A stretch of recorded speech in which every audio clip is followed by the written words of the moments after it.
What's going on, folks? Welcome back to We the Champs, your favorite sports show. I'm your host, Jalen, and let's not beat around the bush. Let's get into the mix, man. Before we do this, hit that like, subscribe, comment, bell notification so you don't miss out on any of the champs action. All right, man. So we just have to dive into this first, honestly. This crazy ass trade that we never ever seen before in the middle of the season of the league. So, of course, let's set it off. Luka Doncic being traded for AD to the Los Angeles Lakers AD to the Mavericks and Luka Doncic to the Los Angeles Lakers. The Mavericks also received the first round pick and guard Max Christie. Man, let's just view this. This is nuts, man. And like everybody's saying, everybody's saying the same thing. They seen this, they thought this was fake. A girl was out of town. I was at the bar with some friends. I got a text from my boy Mo. Mo used to do the podcast with me from time to time. He hops on as a co-host, and he sent me a screenshot of what's the guy's name? Sham or whatever his name is. He tweeted out the trade that happened. I'm like, dude, that's fake. Everybody who's seen this news was so quick to just say it was fake, unless it was like ESPN or Bleacher Report reported, or one of those media outlets. And he texted me again like, no, this is real. Look. And he sent me screenshots on Google, Yahoo. I'm thinking, bro, there's no way. Like, bro, what? This is crazy, man. So yeah, this is just Laker stuff, man. Look, this is Laker stuff. And I'm not into I mean, there's some conspiracy theories about real life stuff that goes on. Not saying sports isn't real life, but man, look. I'm not into conspiracy theories for sports, but man, on the Dallas side of this trade, I'm starting to think this is some conspiracy theory type ish. I mean, you look at the ratings for the NBA finals and just in general, basketball not being not as popping as it was before. What do you need? You need your biggest stars in the biggest teams and biggest markets.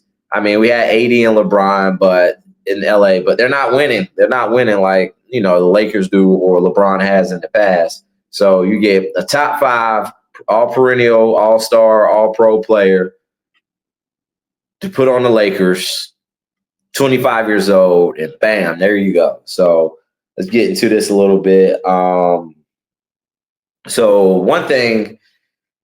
What we're hearing, apparently, the Mavericks were tired of Luka Doncic, whether that was his attitude, just him not being in the conditioning kind of shape. As we saw last year, and we've seen in previous seasons, his conditioning has been somewhat of an issue, and him being a liability on defense. He's a killer as we know, this man is a machine, unlike we've seen before. I mean, we've seen this before, but damn, dude, this dude is just a killer.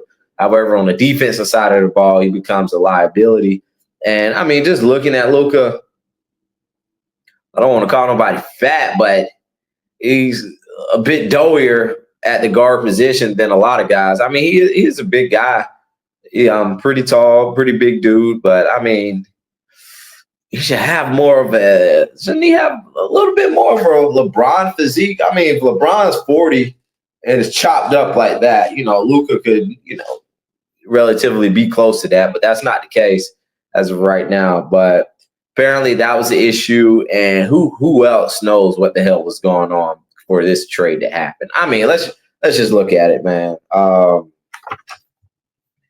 So I mean, they're not trusting him. They traded him for AD, first round pick, and Max Christie. So I mean, we looked at other big blockbuster trades before. I mean, Rudy Gobert got 4 picks. We got other dudes that came with several that got traded for several first round picks before. So what is AD's value right here? And, the GM for the Mavericks was saying, hey, I believe with this team, we can win a championship, make it to a championship or whatever. With this trade happening, I have to really believe that's what the guy thinks, that the Mavericks are capable of winning the championship with this built roster. So if we're looking at AD and Kyrie, those are relatively two. They're leaders of the team. They can be the best player on the team, but can either of them be the best player on a championship team? Now, we've seen AD with the 2020 Lakers and the bubble team, blah, blah, blah. Bron was still balling, though. So we technically have two somewhat 1B players that have extenuous injury history and, just Kyrie issues off the court. So is this really what the Mavs want to bring to the table right now? You only got one first-round pick. What's up with that? And it's not till the next presidential election. It's a quote from JJ. All right. So I don't know, man. This is just crazy right here. And then we have the Lakers. Dude, I guess they got the phone call and they said, hell yes, let's put it in. The Lakers, you got LeBron, who we're saying is going to retire soon. But man, I really can't see LeBron retiring. I think LeBron will play for another 5 years, depending on how this goes. But we have the Lakers, who just invested not a whole lot. They invested a lot, but not entirely too much on their future right now. And we have the Mavericks, who are in win now position. Let's look at the Luka fit. How are LeBron and Luka going to run on the same court? They're not the same player, but they kind of, especially on offense, they bring the same things to the table a little bit. You know what I'm saying? So this will be interesting. This will be an interesting matchup to see. And then AD, I think AD is a player who, just like they say, KD, you can put AD anywhere, With the Mavs, they have bigs. So what are we going to see? What we heard quite often was AD doesn't want to play the 5. He wants to play the 4. In this position, he can play the 4 now. Will we see a better, more dominant AD at the 4 position? I don't know. That's to be seen. But AD and Kyrie, that makes a fun matchup, man. I can see a lot of nice lobs up in there. I'm excited. And Mavericks fans, Dallas Mavericks fans, dude, I am so sorry. I know y'all are sick as hell, especially the young boys, young girls that are fans of Luka, just to see your superstar just leave, just disappear. Like, everybody was blindsided. Apparently, LeBron didn't even know this was happening. I wonder how much that is true.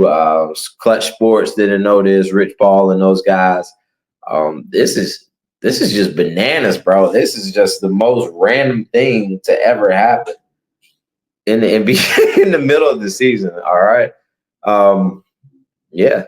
And apparently Luka is now not eligible for a supermax contract.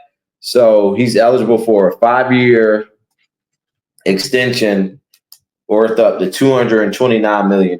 So technically he's missing out on $116 million.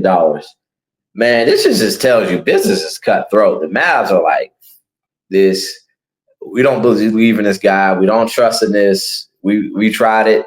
This is the best it's going to get right now. And we just got to move on and, keep our interests, take our interests elsewhere and then let him prosper elsewhere. But I wonder how this is going to play out. I think AD was hurt recently, but I believe we'll see him play in the Mavs sooner than we'll see Luka play in the Lakers uniform. Bro, this is just crap.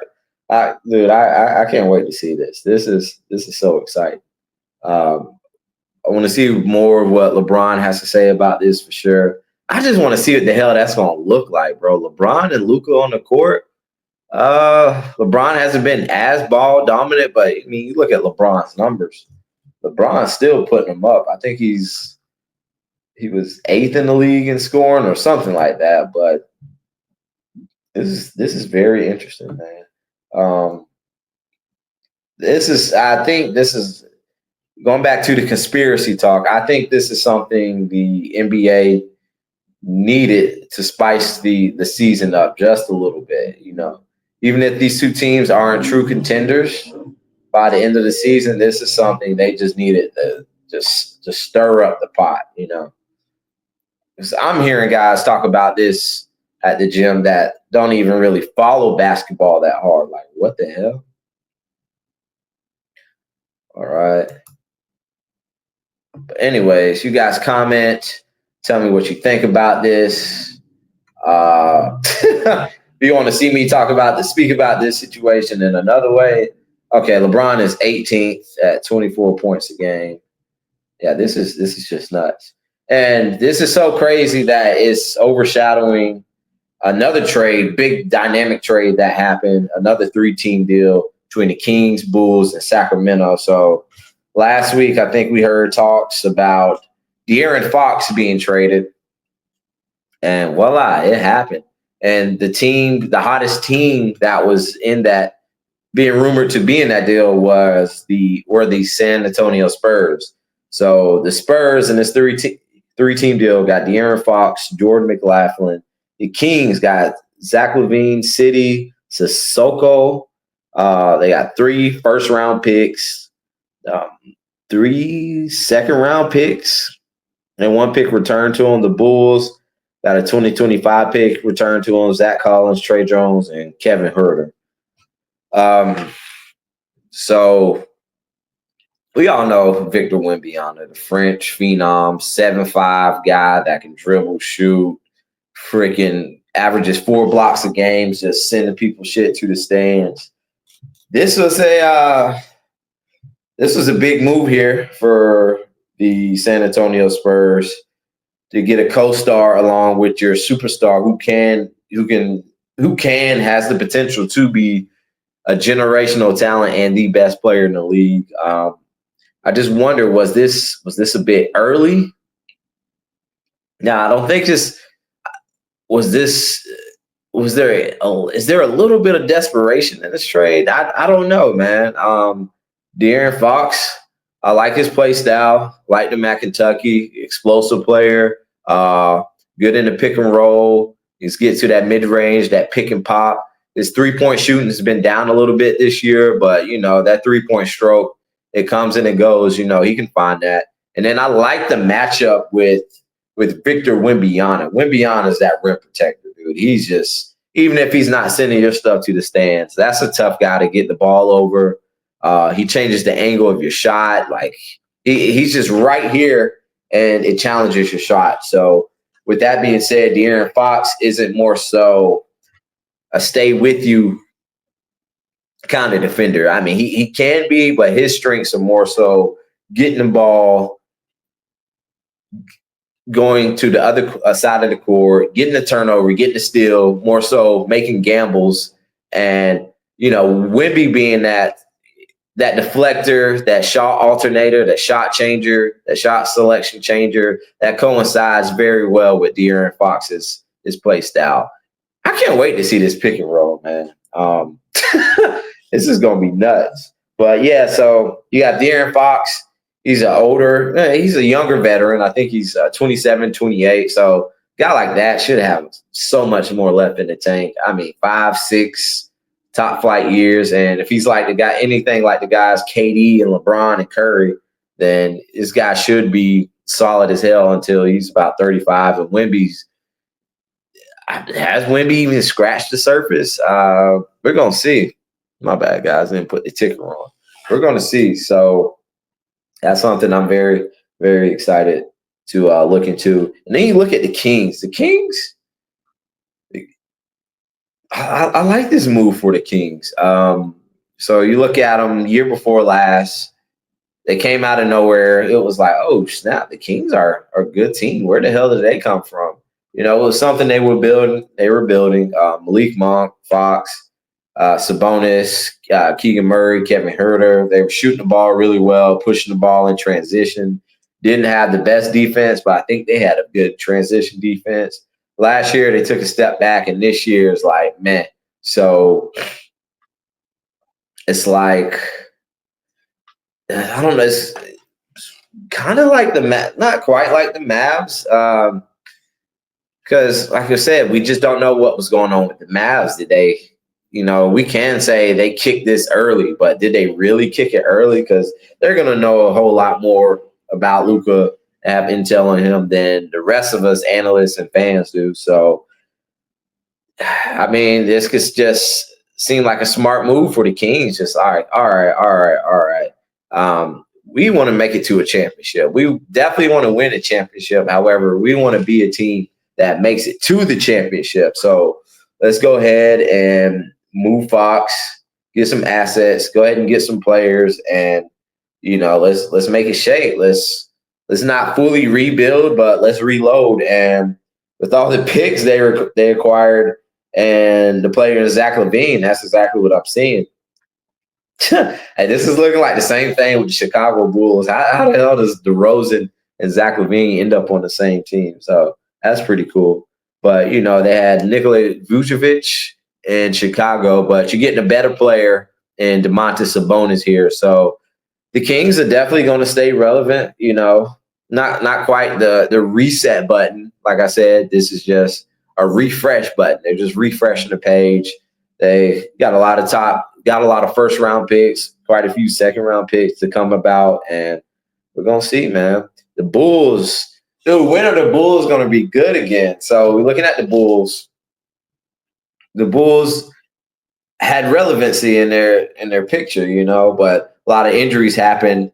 Like, I think it was like 2 years ago. So they had Rosen, Lonzo, Zach LaVine, Vucevic, and some other guys that coincide with that. And just injuries just derailed them. They were a fun team to watch. Didn't see them as contenders, definitely, but I saw them as somebody banging in the East, finishing in the middle tier of the rankings, maybe a 3 or 4 seed potentially, and that just never unfolded like that because of the injury problems this team had. But in return, they got Zach Collins, Trey Jones, Kevin Huerter, and they got a 2025 pick return. Did they get the short end? Maybe, but who knows, man? Who knows? But damn, dude, I think the NBA would be so much better. Watch, we're going to see some conspiracy stuff with the NBA. The Chicago Bulls getting really good again, all right? But damn, Mavericks, I just don't fully understand that.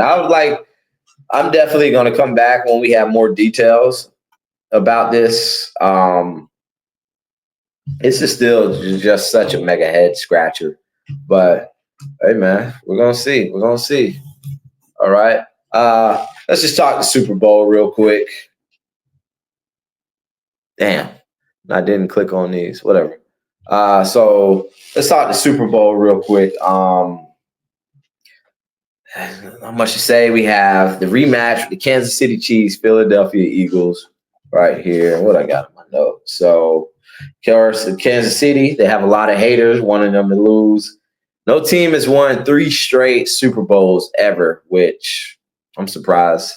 I thought there would have been somebody to do that, but the Chiefs are trying to be the first. I mean, if you look in recent sports history, we had the Bulls do it twice in the 90s, the Yankees in the 90s, and the Lakers in the very early 2000s, from 2000 to 2002. So, hey, man, the odds in that way are against them, but it has happened before. So you got KC. They're the number 2 defense against running backs. Eagles are first in run attempts. All right, you know what? Let's cut all the little itty bitty stats, the analytics and whatnot. Let's get down to what's really going to make this game. So, in my opinion,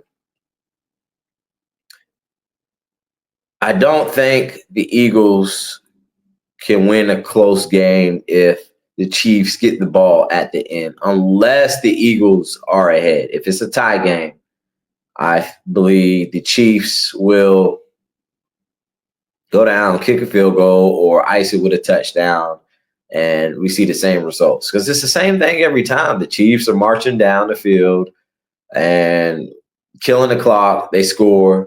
Next team gets the ball back with not much time, and they lose. think the Eagles got to bust the doors wide open. We need to, for the Eagles to win, I think they need to go up by 2 touchdowns, man. Maybe not 2 touchdowns, but 2 scores in the fourth quarter. We need to see a little bit of that Saquon action, where he takes off for a 50-yard sprint for a TD. That's what I think needs to happen, and that's definitely what I'm trying to see here. And also the Eagles need to bring that pressure, man. We're looking at Mahomes, the best quarterback in the league. Even though this season was a down year, I'm not taking anything away from Mahomes in that regards, but we got to get some pressure on him, man. The Chiefs weren't the top offenses. So from what I remember in history, the top offenses usually get crushed in the Super Bowls when there's just extreme pressure. I remember 2015-16 Super Bowl, Cam Newton against the Broncos. They were in the backfield, knocking them around, forcing a fumble. They forced a few fumbles. We gotta get the Chiefs to turn this ball over big time, take it away, and pound the ball. The Chiefs have the Eagles have a really good secondary. They can make some things happen. They can make it tough. The Chiefs aren't they aren't going over the top much, if at all. But if the Chiefs have the ball at the end and it's a close game, dude, it's just not spelling good for the Eagles. The Chiefs, okay, they have 3 Super Bowls in the last 5 years. This is them trying to win their 4th Super Bowl, 3rd in a row, and a 3-peat. Now, the Chiefs are so good at this point, and they're so used to this. Andy Reid and those boys are at the point where they're playing mind games with other teams. I mean, like we saw in the last game. Who came in and got the ball to ice the game and get the first down? Samaj P. Ryan. He didn't have a touch all year. All right. Not all year. All that football game. All right. They throw it to him on a cross and drag route, not even past the 6. They throw it to him underneath the sticks. He went unguarded. He beat the linebacker to the sideline, got the first down, game over. Like, they just have stuff like this in their back pocket just ready, man. So, and it's like in those situations, unless you're really, really thinking outside the box, you just can't. It's just hard to combat those kinds of things. So I think Eagles they have to keep it arm's length. So those plays and those situations aren't really a factor. I mean, let's look at the last offensive play for the Bills when they blitzed the corner, bro. Who saw that corner coming? He went through untouched. Granted, Josh is so good. Still got the ball in the air to the tight end's hands. And that was a tough catch for Kincaid. If you're diving down, trying to track the ball, that's a tough catch, man. I can't bash him for that. But Eagles, dude, you guys got to put this away with 5 minutes left. We have to get some separation. We got to arm's length this game if you want to go up to the Chiefs. All right. That being said, I'm not going to make my prediction yet. I'll give you guys my prediction later in this week. And yeah, man, we the champs. We're going to keep it coming. We're going to keep bringing the heat. Damn, Dallas, did y'all really make that trade? All right, guys, I appreciate you tuning in. We the champs. We out. Peace.